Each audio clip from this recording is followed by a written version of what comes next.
بسم الله، الحمد لله و الصلاة و السلام علی رسول الله و علی آله و صحبه و من والاه. بینندگان عزیز و گرامی، السلام علیکم و رحمت الله و برکاته.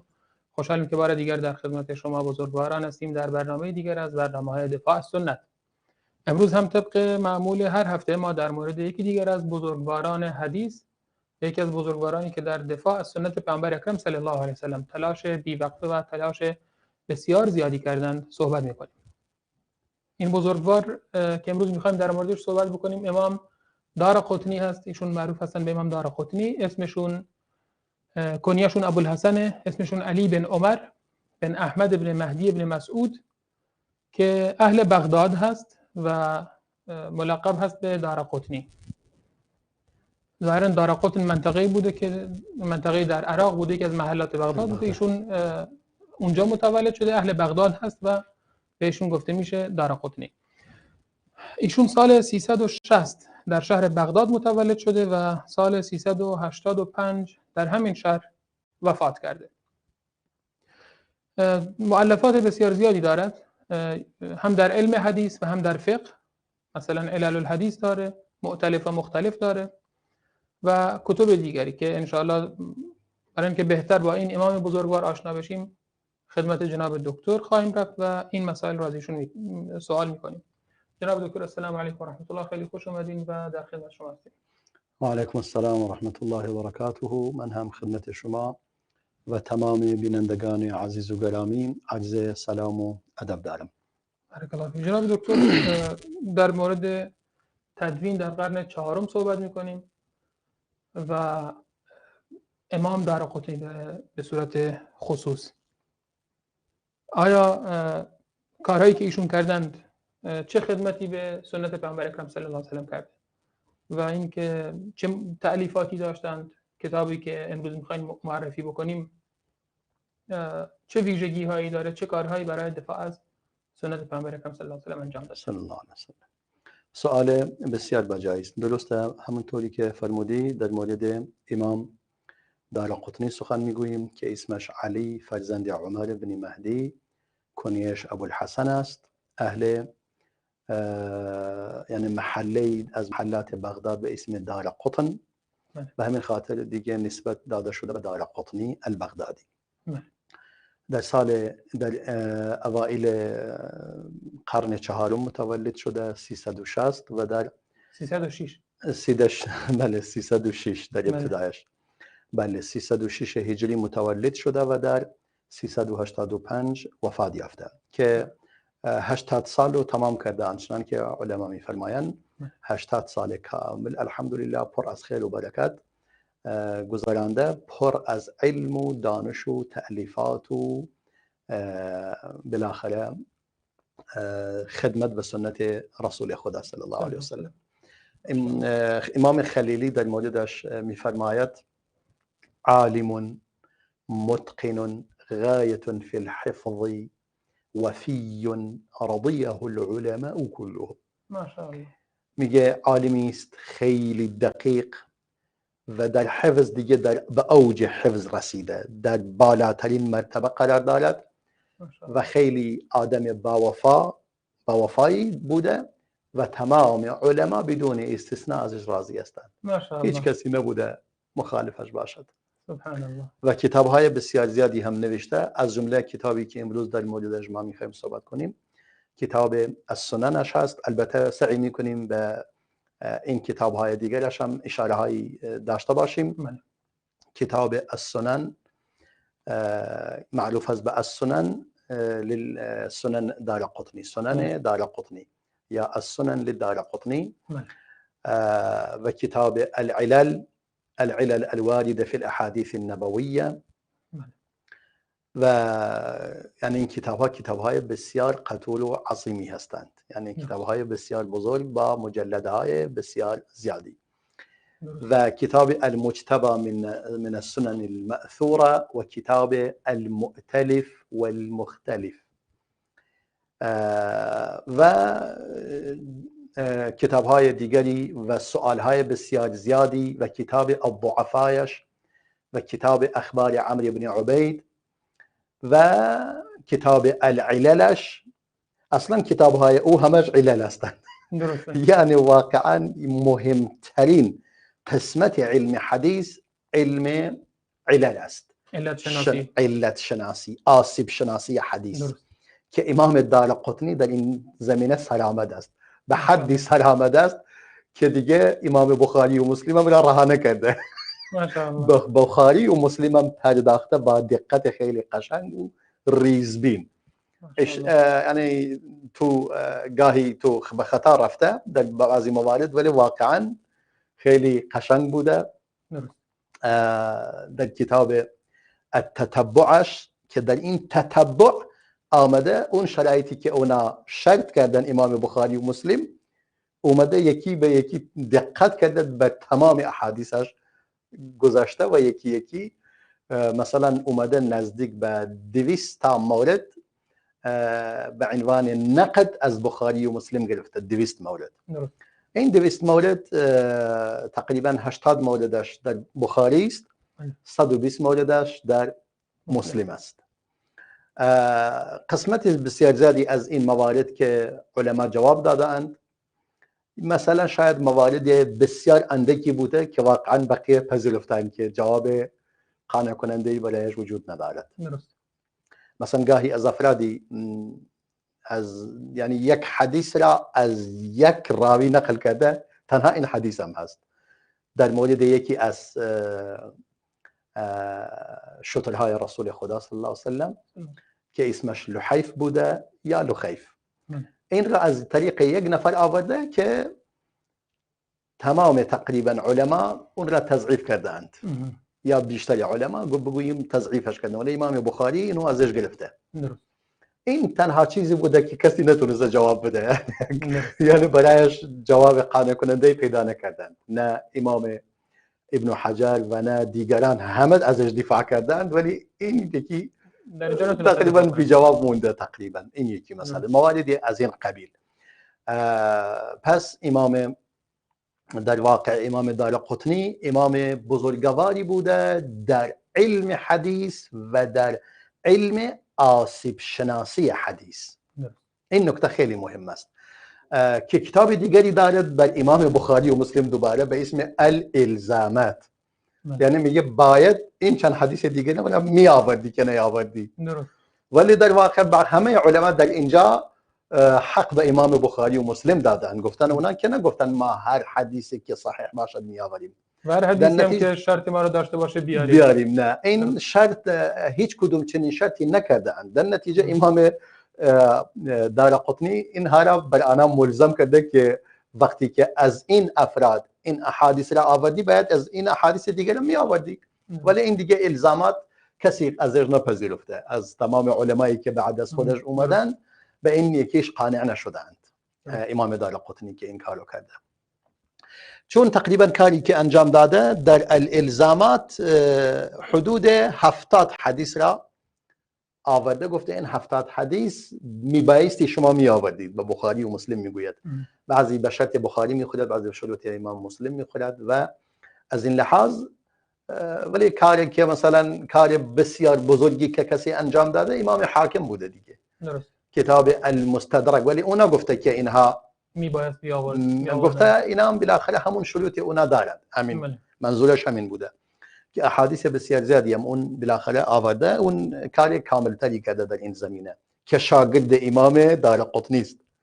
یعنی حاکم شاگرد دارقطنی است که در اصل میبایستی ما جلوتر میگفتیم، ولی با توجه به این که نحوه کتاب، تألیف کتاب با هم کمی تفاوت داشت، به همین خاطر ما او را جلوتر انداختیم. وگرنه کتاب امام حاکم که امروز میخوایم سخن بگوییم، امام دارقطنی، همون کتاب السنن است. کتاب سننش هم به گونه است که کلا علل، یعنی در مورد علل احادیث است. یعنی سعی کرده هرچند کتاب را به صورت روش سنن آورده. سنن یعنی احادیث احکام را جمع آوری میکنند در باب نماز، در باب روزه، در هر بابی بالاخره احادیث مربوط به اون باب جمع میکنند. ولی امام دارقطنی به احادیثی پرداخته که مورد اختلاف است. مورد اختلاف علماست. به این قسمت بیشتر پرداخته که کارش بسیار مهم بوده. یعنی یکی از ویژگی های کار امام حاکم این بوده.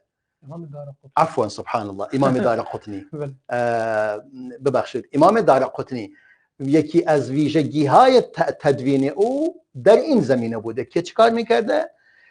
که سعی کند احادیث علت را بیابد، علت یابی میکند. احادیثی که مثلا به آن پرداخته در کتاب السننش که حدوداً دوست داشتم که ببینیم چند تا حدیث را آورده در کتاب سننش. این کتابی که مثلا در آن آورده حدود 5004 انگار دارم، کتاب سنن امام حاکم، امام دارقطنی، در این کتاب حدود 4000 و چیزی اندکی الان نگاهش میکنیم. الان ظاهرا انگار من نوشته بودم ولی ظاهرا نمیبینم کجا نوشتم.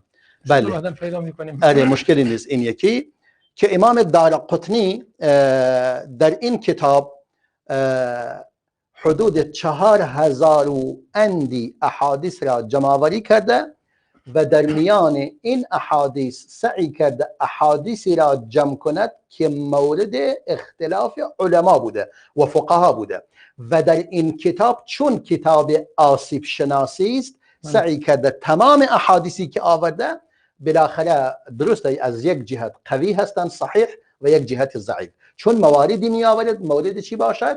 اختلاف علما باشد. وقتی که مورد اختلاف علما باشد در نتیجه کاری که بله 4836 حدیث است. 4836 یعنی تقریبا نزدیک به 5000 حدیثی. یعنی احادیث بسیار زیادی است که این آورده. سعی کرده احادیثی مثلا کارهایی که انجام داده به حدی قوی بوده. بعضی از اهل علم میگویند اگر امام احمدم در جلسه او می نشست واقعا استفاده میکرد. ماشاءالله. در مورد مثلا یک بار احادیث چی را جمع‌آوری میکند، احادیثی که در مورد این که انسان اگر دست به عورت خودش بزند آیا وضویش باطل میشه یا نمیشه، میگه اینقدر قشنگ این احادیث را جمع‌آوری کرده و همه را آورده، تمام احادیث این و همه را یکی یکی بررسی میکند، نقد میکند، تحلیل میکند. میگه اگر امام احمد بن حنبل در جلسهش می نشست مطمئنا استفاده میکرد. ماشاءالله. اینجوری بوده. یعنی امام احمد هم اگر میدید میگفت ماشاءالله از این مرد بزرگوار. و واقعا اینجوریه. ازش سوال میکنند یکی از شاگردانش شما واقعا بالاتر از خودت دیدی؟ میگه بابا این حرفا نزن، خداوند متعال فرموده فلا تزکوا انفسکم، خود را تزکیه نکنید. این جالب نیست که انسان در مورد خودش میگه من حقیقتش قصدم این نیست، یعنی مرادم این نبوده که شما بیایید خودت را خود ستایی کنید و این چیزا. من فقط هدفم این است که بعداً بگویم من شیخی داشتم که کسی مثل خودش رو ندیده بود. گفت والله اگر از در مورد جزئیات علم بگویید بله افرادی هستند در بعضی موارد از من بالاتر هستند، اما در مورد کل این مواردی که من دارم من خودم ندیدم، مثل خودم ندیدم. ماشاءالله. در نتیجه این امام دار چون دیگرانم نظرشون این بوده که مثل خودشو ندیده و علمای عصرش گفتن دیگه مثل خودش ندیده این شخص.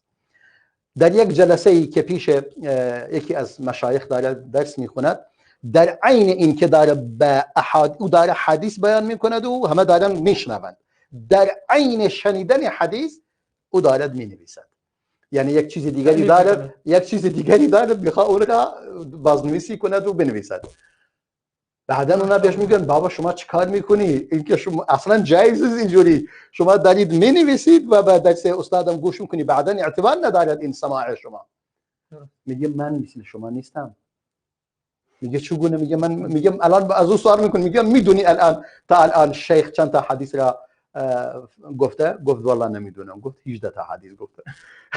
گفت این احادیث را حفظ داری که گفته؟ گفت نه. گفت من الان گوش کنم برات میخونم. یعنی همزمان که داشته می نوشته و به استادم گوش میداده 18 تا حدیث را حفظ کرده بوده. دا یکی یکی میخونه، اون یکی از با سندش از فلان سند و متن را بیان میکنه. ماشاءالله. میگه من اینجوری هم با شما فرق میکنم، من شما خیال نگران نباش. این دیگه وقتی که اینو کارو کرده واقعا گفتن دیگه نه مثل این پیدا نمیشه. درسته. امروز این بهش میگن مولتی تاسکینگ، یعنی میتونه در یک زمان چندین کار با هم دیگه همزمان انجام بده. بله واقعا عجیبه، خیلی عجیبه، خیلی یعنی چیز خیلی عجیب بوده، یعنی نابغه بوده واقعا. یعنی یکی از نوابغ، یعنی من گفتم اهل علم در مورد این بزرگواران این گونه بیان میکنن که اینها جز نوابغ این امت هستند در واقع. و این علمایی که این علمای بزرگواری که برای دفاع از سنت رسول خدا صلی الله علیه و سلم گماشته شده اند، انگار برگزیده شدند. الله آنان را برگزیده. همچنان که میفرماید الله اعلم حیث یجعل رسالته، خدا داناتر است که چه کسی برای رسالت او شایسته تر است. و اینجا برای دفاع از دین خدا و برای حفظ این دین خدا، البته حافظ دین خود خداست، اما افرادی را وسیله قرار میدهد که واقعا شایستگی داشته باشند. به همین خاطر کسی مثلا امام دارقطنی، البته اینم را بگوییم شیوخ بسیار بزرگواری هم داشته. یعنی وقتی که نگاه میکنیم از مشایخ، یعنی پیش مشایخ استفاده کرده، خیلی هم رحال بوده، خیلی هم این ور و اون ور رفته برای طلب علم، برای کسب علم. از همون زمان خودسالیش 9 سالگیش شروع میکند به طلب علم. ماشاءالله. طلب علم میکند و به دنبال علم و اینا، چون در یک خانواده اهل حدیث و اهل علم و دانش پرورش یافته و از کودکی از پدرش یاد گرفته.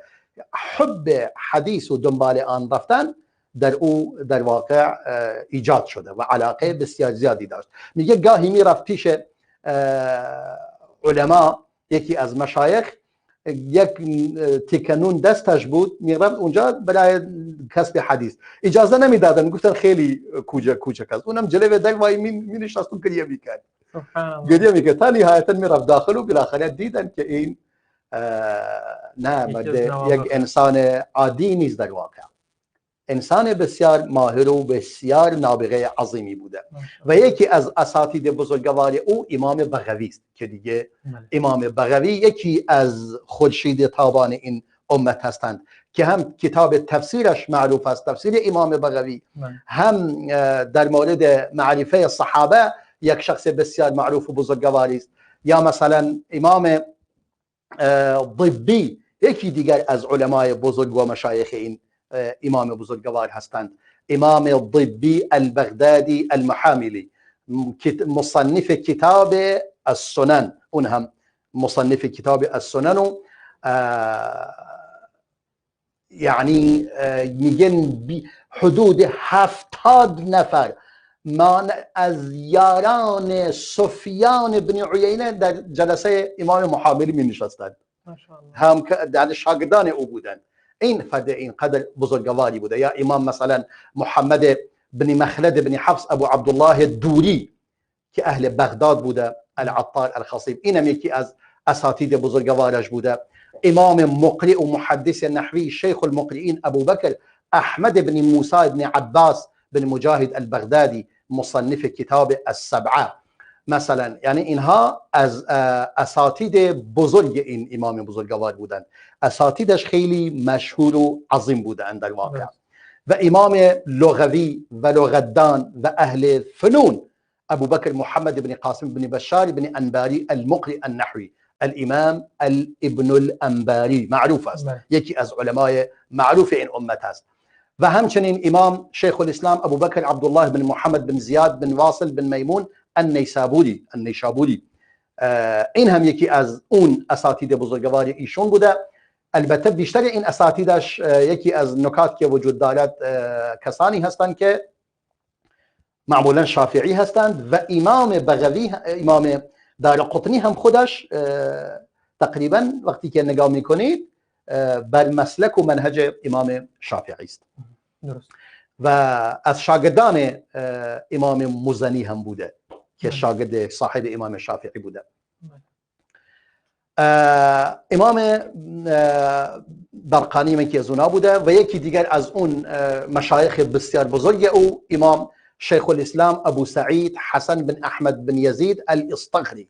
این هم یکی از علمای بزرگ شافعی است، الشافعی فقیه العراقی، که یکی از نظراتی که امام اصطخری دارد و خیلی من همیشه با او استدلال میکنم مخصوصا برای نماز عید، این یکی از اون افراد است که نماز عید را واجب میداند، فرض عین میداند.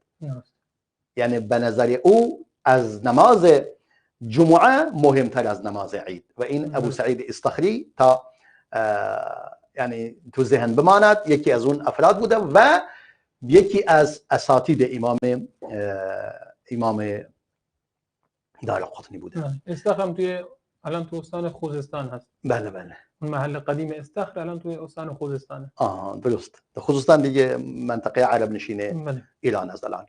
و امام بسیار دقیق قاضی کبیر ابو جعفر احمد بن اسحاق بن بهلول بن حسان التنوخی الانباری، امام التنوخی معروف و این کلمه میگن امام التنوخی. تنوخی اینو فرموده دیگه، بقیه اسمها و کنیها خیلی معروف نیستن ولی التنوخی دیگه معروف است. یک فقیه حنفی است و یکی است از رجال الکمال. کان اماما ثقه، این هم امام ثقه بود. یعنی اگر ما در مورد مشایخش صحبت میکردیم که اصلا هر کدوم از اینها یک دنیا فرصت داره وقت دارد که در موردش بگوییم. و تلاميذ او و شاگردان او هم شاگردان بسیار توانایی بودند، از جمله امام حاکم نیشابوری و که دیگه قبلا گفتیم و در موردش صحبت کردیم. یکی دیگر از اون امامان امام متقین و اهل نسب و علم نسب را خوب میداند، ابو محمد عبدالغنی بن سعید بن علی بن سعید بن بشیر بن مروان الازدی المصری. این هم یکی از اون مردان بسیار بزرگوار بود که برقانی میگوید سألت الدارقطني لما قدم مصر هل رأيت في طريقك من يفهم شيئا من العلم؟ امام برقانی که از شاگردان امام دارقطنی است میگه من از دارقطنی سوال کردم، گفتم راستی شما وقتی که وارد مصر شدی آیا در راه خودت کسی را دیدی چیزی بلد باشه؟ میگه گفت ما رأيت في طول طريقي الا شابا بمصر يقال له عبدالغنی كأنه شعلة نار. فرمود کسی ندیدم جز جوانی انگار یک شعله آتش است، یک شعله آتش است. و شروع کرد به اسم امام عبدالغنی مقدسی. این مرد بسیار بزرگوار یکی از شاگردان امام دارقطنی است. و یکی دیگر از آنها ابو نعیم اصفهانی دیگه معروف است، همه میدونن امام ابو نعیم اصفهانی که مرد بسیار بزرگوار، الامام الحافظ الثقه العلامه شیخ الاسلام ابو نعیم احمد بن عبدالله بن احمد بن اسحاق بن موسی بن مهران اصفهانی. این هم یکی از این مردان بزرگوار و شاگردان این مرد بزرگوار است ماشاءالله، که دارای کتاب دلائل النبوه هست، دارای کتاب حلیة الاولیاء هست، دارای کتاب اخبار اصفهان است، دارای کتاب المستخرج على الصحیحین است، دارای کتاب صفت جنت است، دارای کتاب معرفت الصحابه است. کتاب های بسیار زیاد و با ارزشی دارد این امام بزرگوار. و یکی دیگر از اون امامان بزرگ و این شاگردان امام دارقطنی امام علامه فقيه حافظ ثبت شيخ الفقهاء والمحدثين ابو بكر احمد بن محمد بن احمد بن غالب خوارزمی که به لهجه دری گفته می شود خوارزمی و عرب ها میگن خوارزمی، که اون هم شافعی مذهب بوده و بالاخره امامان بسیار بزرگواری وجود دارند. در نتیجه به نظرم زیاد در مورد اینها صحبت نکنیم چون خیلی مطالب در این زمینه فراوان است. فرصت داریم برای میان برنامه؟ جزاکم الله خیر جناب دکتر، خیلی تشکر میکنم. 3 دقیقه وقت مونده به میان برنامه، ولی دوست داشتم این قضیه رو مطرح بکنم که واقعا مشایخی مثل امام دارقطنی یا مشایخ دیگری که ما در موردش صحبت کردیم، امام طحاوی، امام حاکم، نمیدونم امام ابن حبان، باقی که در موردشون صحبت شد در طول این برنامه، بله، هر کدومشون رو نگاه میکنید تمام علمای امت در اون زمان و بعد از خودشون ازشون تعریف میکنن که انسان‌های خوبی بودن، در اوج بودن همشون. واقعا و اینها اومدن در مورد این احادیث پیامبر اکرم صلی الله علیه و سلم تحقیق کردن، تفحص کردن، تلاش شبانه روزی کردن، این احادیث رو جمع آوری کردن. بعد متاسفانه می‌بینیم افرادی میان و حتی بلد نیستن اسم کتاب این مشایخ رو بخونن. واقعا متاسفانه اینجوریه، حتی اسم کتاب رو بلد نیست، کتاب رو اصلا ندیده و نمیدونه این شیخ کجا زندگی کرده، کجا متولد شده، چه کاری کرده، چند سال دنبال علم بوده. میاد میگه نه کتاباش ضعیفه، حدیثاش مورد قبول نیستن، خدا میدونه چه جوری جمع شده. ولی واقعا خدا میدونه چه جوری جمع شده، شما نمیدونید چه جوری. شما نمیدونید، چون کسی که جهل داشته باشه نسبت به قضیه ای دیگه عدو آن چیز است که آن جهل دارد. متاسفانه جهلشون مرکبه. بله، چیز رو نمیدونن، فکر میکنه که میدونه. بله، این جهل مرکب، یعنی دو تا جهل با هم ترکیب شده، خیلی خطرناکه. واقعا این نمیدونه و نمیدونه که نمیدونه. بله. دوست داشتم همین این قضیه رو بگم. وقتی انسان این مشایخ رو میبینه، واقعا باید در مقابل این بزرگواران دیگه زانو بزنه. واقعا تسلیم بشه. یعنی جای سربلند کردن و شاخ و شونه کشیدن نیست این. ابدا. یعنی اینا کارایی کردن که واقعا علما رو حیرت زده کردن، چه برسه به امثال ما که امام حاکم در مورد دارقطنی میگه ما رأى مثل نفسه، مثل خودشو ندیده. ماشاءالله. این دیگه مثلا امام ابو قاسم ازهری میگه دارقطنی انسانی بود باهوش و هرگاه در مورد مسئله علمی با اون مذاکره میشد، ای نوع کان وجد عنده منه نصیب وافر. در هر زمینه میخواستی با او مذاکره کنی، بالاخره سهم بسیار عظیمی از علم نزد او میافتی. سبحان الله. یعنی هیچ جا نبود در هر زمینه سخن بگوید چیزی برای گفتن نداشته باشد. الان افراد مثلا میاد میگه در یه جایی در قرآن اومده که فلان و فلان، بعد نگاه میکنه اصلا همچین آیه تو قرآن نیست، یک حدیث، اون حدیث هم ضعیف است. حالا میاد مثلا طبق اون حرفی که شنیده کل احادیث رو رد میکنه. بله، اینا دیگه هیچی نیستن. یعنی شما کار به نظر من اینا دیگه به درد این نمیخوره انسان در موردشون بحث بکنه. بله، متاسفانه هیچ ارزش بحث کردن ندارن. متاسفانه همین آدمایی وجود دارن، برای مردم صحبت میکنن. وجود دارن، نگه مردم مثلا عوام به حرف اینا گوش کنن و کسی که اهل علم باشد و اینا قطعا به اینها توجه نمیکند و اینها اصلا ارزش هیچی ندارن. درست. جزاک الله خیر جناب شیخ.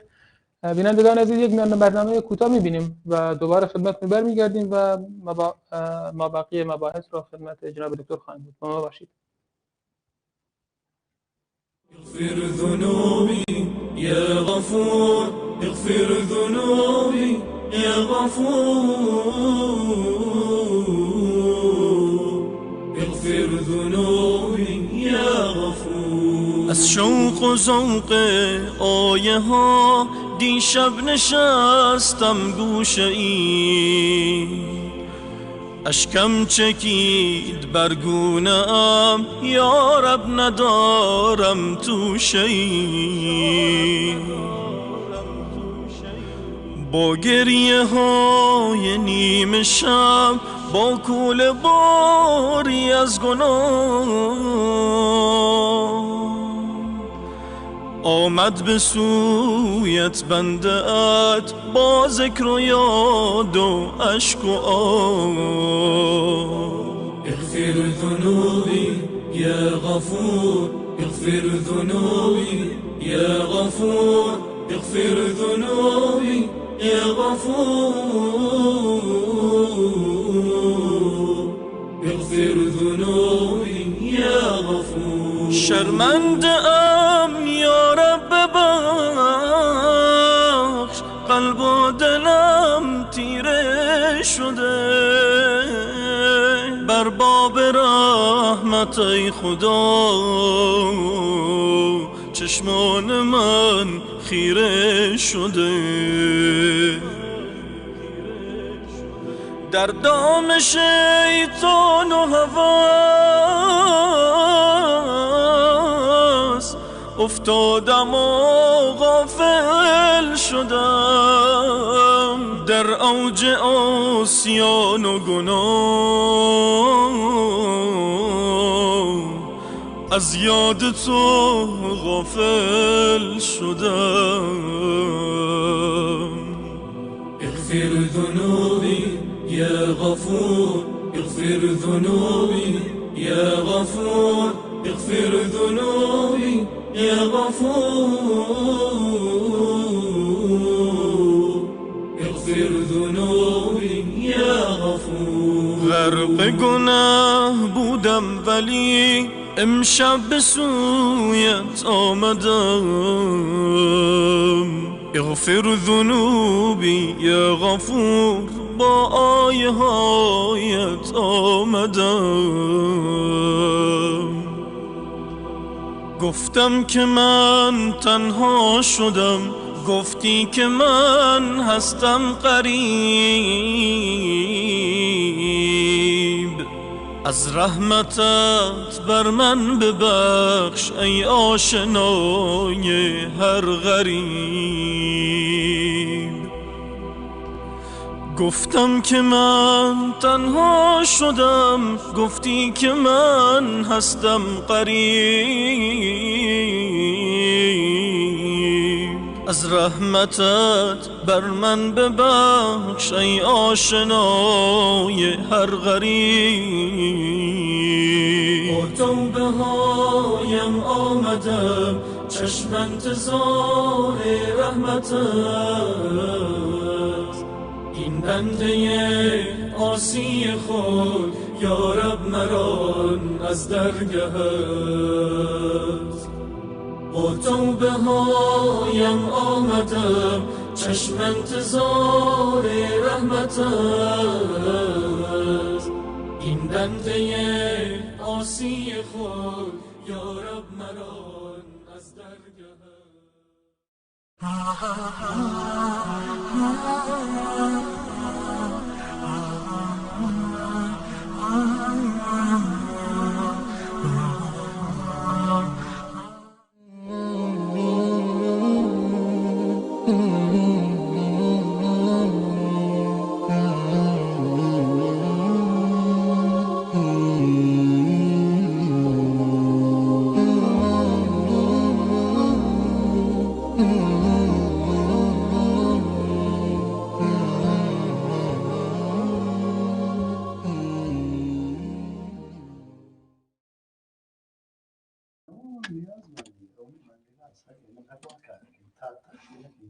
ای باشه خود ضرر نکنه ایسا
سلامی دوباره خدمت شما بینندگان عزیز و گرامی. در خدمتتون هستیم با برنامه دفاع از سنت و در مورد امروز تدوین در مورد در قرن چهارم صحبت می‌کردیم و در مورد امام دارقطنی و کتاب ایشون سنن دارقطنی.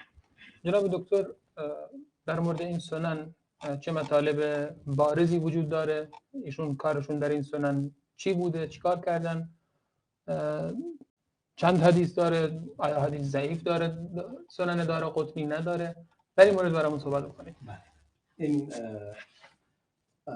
اولا منم خواستم یک موارد دیگری در مورد یعنی قول علماء در مورد شخصیت ایشان مطالبی را بیان کنم، بعدا این مطالب ان شاء الله با آن می‌پردازیم.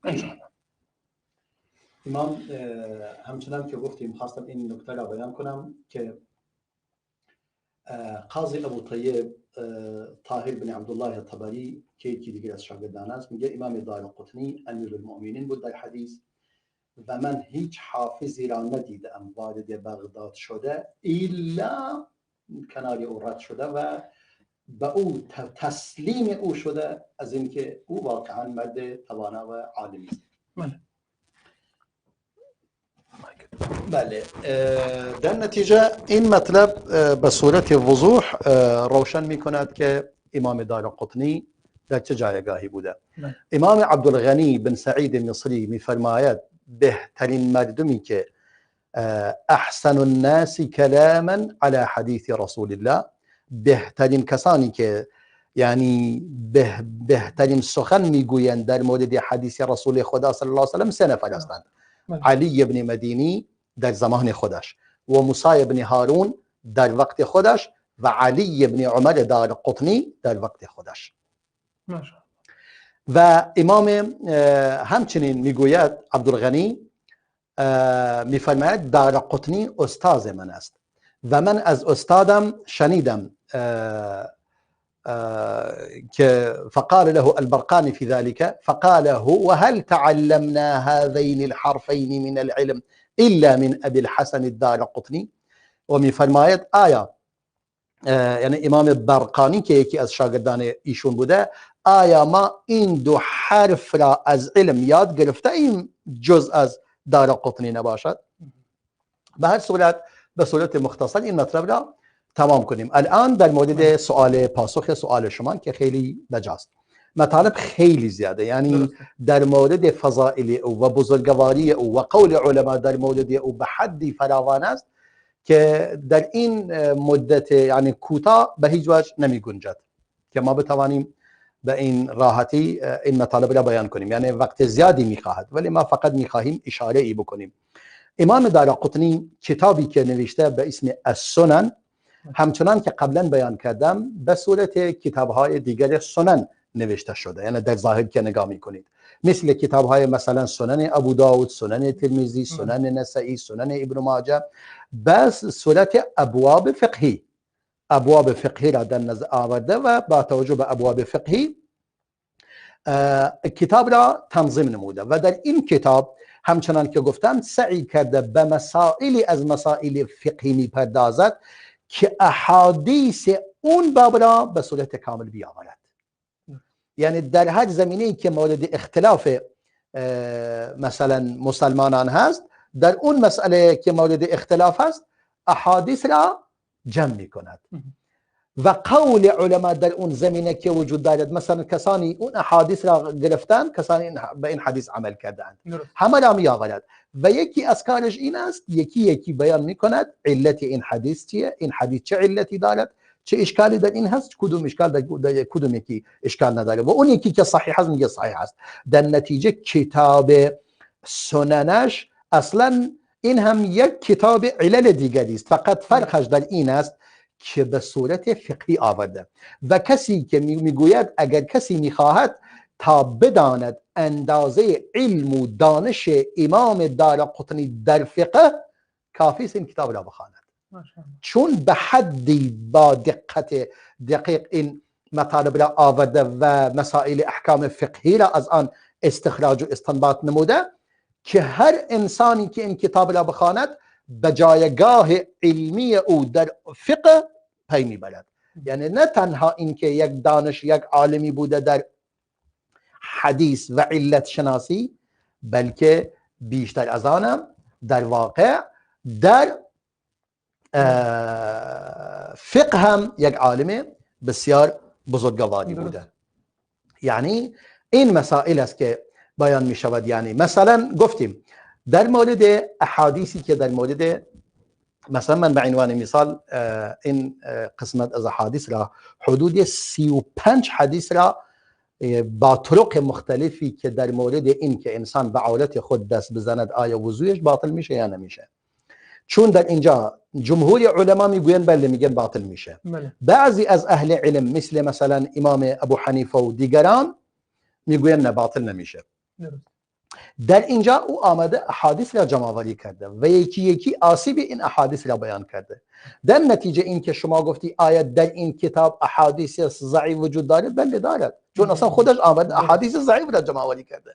یعنی در این کتاب احادیث صحیح، احادیث حسن و احادیث ضعیف وجود دارد و حدیث موضوع میگویند چیز خیلی نادر وجود داشته باشد ندارد، چون اون قرارش بر این نبوده احادیث صحیح را جمع کنند، قرارش بر این بوده این احادیثی که فقها به آن استدلال کرده اند بررسی کنند، بیاید علت اگر در آن وجود دارد اون علت را بیابد و مشخص کند و در نتیجه یک انسان عالم که کتاب را بخواند متوجه میشه که امام دارقطنی کدوم یکی را ترجیح میدهد، چون اون احادیث را یکی یکی بیان میکنه. مثلا یکی میگه صحیح است، مثلا اون یکی ضعیف است. مثلا به عنوان مثال مثلا من بیام این حدیث را اگر فرصت باشد مثلا میخونم. در اینجا اینجوری گفته، میگه باب ما روی فی لمس القبل والدبر والذکر والحکم فی ذلك.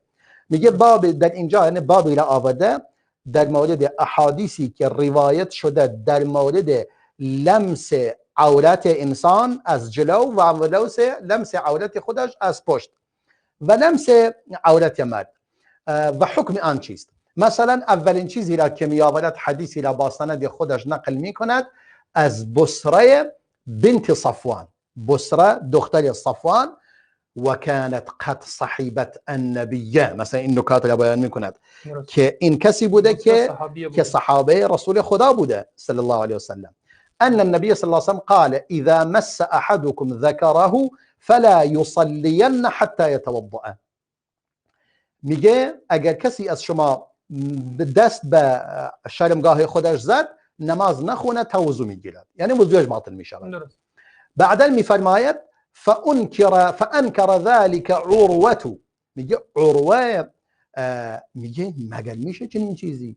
این حرف که گفته فسأل بصرة فصدقته بما قال. یعنی چون عروه از چه کسی شنیده؟ میگه هشام بن عروه از پدرش نقل میکند. یعنی این راوی حدیث اینجوریه، میگه شعیب بن اسحاق میگوید هشام بن عروه از پدرش این حدیث رو نقل میکند. که عروه از چه کسی شنیده؟ از مروان شنیده. مروان گفته بصره گفته، ولی عروه که خودش از پدرش این حدیث رو میشنیده و اون هم از مروان، سوال برایش میگه راستی چنین چیزی شده؟ میره مستقیم از بصره دختر صفوان سوال میکند که یک صحابی است، آیا چنین چیزی شما شنیدی؟ این حدیثی که از شما روایت میشود درسته؟ میگه بله کاملا درسته. بعدا امام مثلا دارقطنی چیکار میکنه؟ میگه این حدیث ربیعه بن عثمان، منذر بن عبد الله حزامی و عنبسه بن عبد الواحد و حمید بن اسود همه اینها این حدیث را متابعه کرده اند و آن را از هشام روایت کردن، اونم از پدرش. شما نگاه کنید اون در سلسله این سند هشام بن عروه داره روایت میکند. پس غیر از شعبه بن اسحاق کسان دیگری غیر از، چون اینجا میگوید حدثنا شعیب بن اسحاق، شعیب بن اسحاق گفته هشام به ما گفته. حالا میگه این حدیث تنها از طریق شعیب بن اسحاق نیومده، غیر از شاگردان هشام بن عروه کسان دیگر روایت کردند، از جمله ربیعه بن عثمان، منذر بن عبد الله حزامی، عنبسه بن عبد الواحد، حمید بن اسود، فرووه عن هشام هكذا. آنها همچنین از هشام روایت کرده اند، اون هم از عروه، اون هم از پدرش، اون هم از مروان، اون هم از بصره. بعدا میفرماید میآید احادیث را دوباره از بصره از طریق دیگری باز نقل میکند. من مس فرجه فلیتوضأ وضوءه للصلاة. هر کسی به شرمگاه خودش دست زد، دیگه در اینجا کلمه فرج هم شامل شرمگاه مرد می شود هم زن می شود، پس وضو بگیرد آنچنان برای نماز وضو می گیرد. بعدا می فرماید امام به این صورت احادیث را روایت می کند. بعدا حدیث دیگری می آورد. مثلا میریم حالا این قسمت از احادیث که می آورد همه برای این است که اگر کسی دست به عورتش زد وضو باید بگیرد که این قول چه کسانی است؟ قول جمهور علما است. جمهور علما امام شافعی، امام احمد، امام مالک بر این هستند و دیگر بسیار قسم زیادی از صحابه بر این هستند. و بعدا میآید احادیث دیگری که مخالف این است دوباره نقل می کند و بعدا بیان می کند اشکال اون احادیث که اشکالشون در کجا هست. مثلا در اینجا می فرماید حدیث دیگری اذا مس الرجل، اون که بازم ادامه آن است، چون ما گفتم 35 تا حدیث در این زمینه آورده، باید ما بیاییم مثلا در اینجا این حدیث را حدیث دیگری نقل می کند از طریق هشام بن عروه از پدرش از عائشه که رسول الله فرمود صلی الله علیه و سلم ویل للذین یمسون فروجهم ثم یصلون ولا یتوضؤون، وای به حال کسانی که به شرمگاه خود دست میزنند نماز میخوانند و وضو نمیگیرند. عائشه فرمود بی ابی و امی هذا للرجال افرأیت النساء، میگفتم پدر و مادرم فدایت شوند بر رسول خدا، این برای مردان است، برای زنان چی؟ قال اذا مست احداکن فرجها فلتتوضأ للصلاة، اگر یکی از شما هم به شرمگاه خود دست زد باید وضو بگیرد برای نماز. بعدا اینجا میفرماید کسی الحدیث از طریق چه کسی آمده؟ عبدالرحمن ابن عبدالله ابن عمر ابن حصن عمری میفرماید عبدالرحمن العمری ضعیف، پس این حدیث ضعیف است. این یکی را تضعیف میکند مثلا امام دارقطنی. باز هم حدیث دیگری که میآورد مثلا حدیث دیگری میفرماید من مس ذکره او انثیه او رفغیه فلیتوضأ او رفغیه فلیتوضأ، اگر کسی به شرمگاه خود دست زد یا به بیضه های خود دست زد یا به رانهای خودش دست زد داخل رانهایش، اینجا رانم اضافه شده، وضو بگیرد. بعدا میفرماید این حدیث حمید بن جعفر از هشام روایت کرده و وهم فی ذکر الانثیین والرفغی، میگه در اینجا به خطا رفته، اشتباه کرده که بحث بیضه ها را ذکر کرده و مسئله ران را مطرح کرده، در اینجا به خطا رفته. و ادراجه ذلك فی حدیث بصره، و این حدیث را داخل حدیث بصره انداخته، این اشتباه است. اینجوری آسیب ها را شناسایی میکند به یکی یکی، میگه والمحفوظ من ذلك قول عروه، اون چیزی که قابل قبول است در این حدیث قول عروه است، غیر مرفوع كذلك، اون قسمتش مرفوع نیست، حدیث مرفوعی نیست، قول خود عروه هست در اینجا. مثلا در نتیجه به این صورت احادیث را یکی پس از دیگری نقل میکند و نقدش میکند و بعدا الان وقتی که این احادیثی را ذکر نموده که قول آنها را تأیید میکند و احادیث را صحیح میداند، قول آنان را تأیید میکند که وضو اگر دست زدی به شرمگاه خود وضو باطل میشود، این را تأیید میکند. بعدا احادیث دیگری که میآورد انما هو بضعة منك، اگر کسی مثلا میگه، کسی سوال میکند آیا اگر کسی مثلا دست به خودش زد وضوش باطل میشه؟ میگه انما هو بضعة منك، شرمگاهتون عضوی از بدن شما. این حدیث که اینجوری میگه خیلی خوب، بعضی مثلا میگوین من فرق نمیکنه دستم به بینیم بزنم، به انگوش به گوشم بزنم و به شرمگاهم بزنم، هیچ فرقی نمیکنه. بعضی از اهل علم اینو میگوین با توجه به این احادیث، ولی در واقع وقتی که نگاه میکنید این احادیث را میآید گاهی این احادیث را تضعیف میکند، در نتیجه متوجه میشوید که امام دارقطنی نظرش بر این است که وضو باطل می شود و احادیثی که غیر از آن فهمیده می شود همه آن احادیث را به نحوی احادیثی می داند که علت در آن هست و چون علت در آن هست آن را تضعیف می کند و جنب اون را ترجیح می دهد که باطل نمی شود، که باطل می شود. و در واقع هم که وقتی که ما نگاه می کنیم این یکی به احتیاط نزدیکتر است و اینه که حذیفه میگوید ما ابالی مسست ذکری فی الصلاه او مسست اذنی، فرقی نمیکنه برای من چه به گوشم دست بزنم یا به عورتم دست بزنم، برای من فرقی نمیکنه. هر کدام عضوی از بدن من هستند و هیچ سبب باطل شدن وضو نمی شود.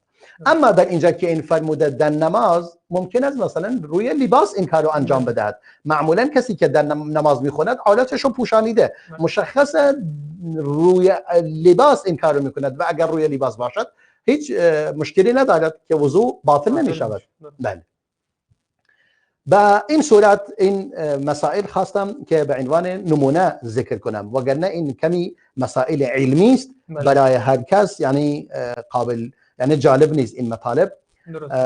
گاهی سوال میکنید از کسانی آیا از این مطالب استفاده میکنیم، که خیلی مشکل ما متوجه نمیشیم و در واقع اینجوریه. یعنی این بحث دفاع از سنت یک بحثی است تخصصی و برای عامه مردم زیاد قابل فهم نیست، قابل درک نیست. اما برای کسانی که طالب علم هستند، طلب علم میکنند و دنبال این هستند که این مسائل برایشون روشن شود، ارزش دارد. مثلا من خواستم باز در مورد کتاب دیگری که امام دارقطنی باز همین سنن را اینجوری نوشته و می آید احادیث را، یعنی همین احادیث بود که گفت اگر امام احمد بن حنبل حضور داشت از این استفاده زیادی میکرد، یعنی از این احادیث. چون من کلش هم نخوندم، چون فرصت نیست که تمام احادیث را بخونیم و تمام علت هایی که او از این احادیث مثلا میگیرد، ایراد هایی که میگیرد بیان شود. درست. همین الان زیاد وقت نمونده. بله. وقت داریم اگر دوست دارم، چون من دوست داشتیم که کمی بیشتر به کتاب های امام دارقطنی بپردازیم، مثل دیگر از اون کتاب هایی که امام دارقطنی دارد، کتاب العلل الوارده فی الاحادیث النبویه، یعنی دیگر احادیث دیگری را جمع‌آوری کرده، کتاب دیگری به اسم علل، یعنی کتاب علل امام دارقطنی، یعنی آسیب شناسی فقط. این کتاب دارای 4128 حدیث است. 4128 حدیث در این هم جمع‌آوری کرده و روش او در این کتاب هم این گونه هست. در ابتدا شروع میکند به عشره مبشره. اول احادیثی که از عشره مبشره وارد شده و دارای علتی هستند اینها را بیان میکند. مثلا از ابوبکر صدیق احادیث را میآورد، یکی یکی بررسی میکند، کدوم یکی مثلا اشکال دارد، کدوم یکی صحیحه. حدود 82 حدیث از امام، 81 حدیث از امام ابوبکر صدیق میآورد. بعد از اون امام عمر فاروق که احادیث بسیار زیادی، بعد از او عثمان بن عفان و بعد از او از علی بن ابی طالب که مجموعاً 506 حدیث از خلفای راشدین را جمع آوری کرده و این احادیث کدومش صحیح است و کدومش علتی در آن هست مشخص می کند. کتاب بسیار قشنگ است. و بعد از آن شروع می کند، بعد از خلفای راشدین که تمام می شود، بقیه عشره مبشره را تکمیل می کند. همچنان که امام طبرانی هم آنچنان در المعجم خودش همین کار رو کرده بود، گفته بود تا کسی پیش از عشره مبشره قرار نگیرد. این هم یکی از اون نکات هست. البته یک سوال قشنگی از امام دارقطنی میپرسن یک بار در مورد خلفای راشدین، در مورد امام عثمان و امام علی. میگوین آیا امام علی اهل عراق دیگه اهل این چیزا بودند؟ سوال میکنن آیا امام علی بزرگتر است یا امام عثمان؟ امام دارقطنی میگه من در ابتدا گفتم در این مسئله وارد نشیم، بعدا گفتم نه، این واجب از من تبیین کنم، ضرورت دارد باید تبیین شود. بعدا یک کسی را از شاگردانش فرستاد، گفت برو از جانب من بیان کن که امام عثمان بن عفان به اجماع صحابه و به اجماع اهل علم از امام علی فضیلتش بیشتر است. چون صحابه امام عثمان را به عنوان خلیفه تعیین کردن، این دلیل است بر اینکه او بزرگتر است و اهل سنت هم بر این هستند. این ترتیبی که برای خلافت وجود دارد ترتیب فضیلت آنها هم هست. این ترتیب فضیلتشون است. بعداً فرمود این اولین گام رافضی بودن است. درست. که کسی در فکر این باشد امام علی را بر امام عثمان تفضیل دهد. درست. این نکته خیلی قشنگ است. میگه این اولین گام رافضی شدن است. درست. این نکته با تفضیل دادن امام علی بر امام عثمان طرف شیعه میشه، شیعه علی میشه، بعد جلو میره رافضی میشه. بله بله. بعد از اون دیگه باطنی میشه. بله بله بله. ما دیدیم که باطنی ها کارایی کردن در طول تاریخ با امت اسلام. درست. و خیلی از علما میگن که معاویه دروازه صحابه است. کسی بیاد معاویه رو بد بگه میتونه دیگه تمام وارد شده. درو که باز کردی دیگه وارد حریم شدی، دیگه به این معاویه که رحم نکردی و بقیه هم رحم نمیکنی، وارد میشی. تمام. بله بله. تمام کسانی که به اینا بیعت داده بودن، تمام کسانی که با اینا نجنگیدن، تمام کسانی که اینا رو دوست دارن، دیگه همه وارد میشه. بله. خیلی مشکله بزرگی است. یعنی انسان بهتر این است همین مطلبی که خدا فرموده ما را یا راهنمایی کرده، والذین جاءوا من بعدهم، کسانی که بعد از مهاجرین و انصار میآیند میگویند ربنا اغفر لنا ولاخواننا الذين سبقونا بالایمان. پروردگارا ما را ببخش، ربنا اغفر لنا ولاخواننا الذين سبقونا بالایمان، و اون برادران ما که قبل از ما سبقت گرفتند از ایمان، از ما سبقت گرفتند در راه ایمان، و ما را ببخشو و آنان را هم ببخش. درست. آیه 10 سوره حشر. بله سوره حشر از آیه 10 است. در نتیجه انسان مسلمان باید هوشیار باشد و امام دارقطنی آنچنان در ابتدا خواست سکوت کند، بعدا گفت نه مصلحت نیست سکوت در این زمینه، باید تبیین شود این قضیه. درست. باید این قضیه تبیین شود. حالا مطلب این بود که امام دارقطنی در کتاب العلل خودش چکار میکند؟ در کتاب العللش میآید احادیثی که در آنها علت وجود دارد در ابتدا با اسم خلفای راشدین را در اول قرار میدهد، بعدا باقی عشره مبشره 6 تای دیگر را به آن اضافه میکند و بعد از آن شروع میکند به حروف بر اساس حروف معجم مثل امام مانند امام طبرانی که در معجم خودش آنچنان کرد، اونم به این صورت شروع میکنه بر اساس حروف معجم. درست. جزاک الله خیر جناب دکتر. وقت برنامه پایان رسید. بسیار عالیه. بسیار خوب. چیزی می‌خواستین اضافه بکنید؟ خواستم اینم را بگویم که امام دارقطنی بعض سوالاتی دارد که امام حاکم مثلا سوالاتی از امام دارقطنی کرده و این هم به عنوان یک کتاب تدوین شده که حدود 531 سوال از امام دارقطنی میپرسد و اونم جواب میدهد در علم علل حدیث. و یکی دیگر از اونها سوالات سلمیه، امام سلمی یکی دیگر شاگردانش از امام دارقطنی سوال میکند که اون هم 478 سوال میپرسد که به عنوان یک کتاب چاپ شده در 366 صفحه. و همچنین سوالات برقانی که اینم یکی دیگر از شاگردانش بود امام دارقطنی بر روایت کرجی عنه، روایت کرجی از او سوال روایت میکند، 621 سوال در آن وجود دارد. یعنی اینها مطالبی هستند که دیگه این علمای بزرگ از اون شیخ بزرگ سوال کردن و به صورت کدوم از اینا به صورت یک کتاب در آمده. خیلی کتاب یعنی مسائل بسیار قشنگ و زیبایی است و تالیفات بسیار زیادی دارد در مورد ضعفا، فقط اونا که ضعیف هستند، و در مورد علل و به همین صورت مطالب بسیار قشنگی دارد و کتابهایش واقعا با ارزش و پرمحتوا هستند. و این گونه امام دارقطنی آمده از سنت رسول خدا دفاع کرده صلی الله علیه و سلم که حتی صحیح بخاری و مسلم را رها نکرده، نگاه کرده اگر علتی در آن دیده آن علت را بیان کرده و به عنوان یک کتاب. جزاک الله خیر جناب دکتر. خیلی از حضورتون در برنامه تشکر میکنیم و همچنین از بینندگان عزیز هم تشکر میکنیم که تا این لحظه با ما بودند. شما بزرگواران رو تا دیداری دیگر و برنامه دیگر به الله متعال میسپاریم. السلام علیکم و رحمت الله و برکاته. جزاک الله خیر.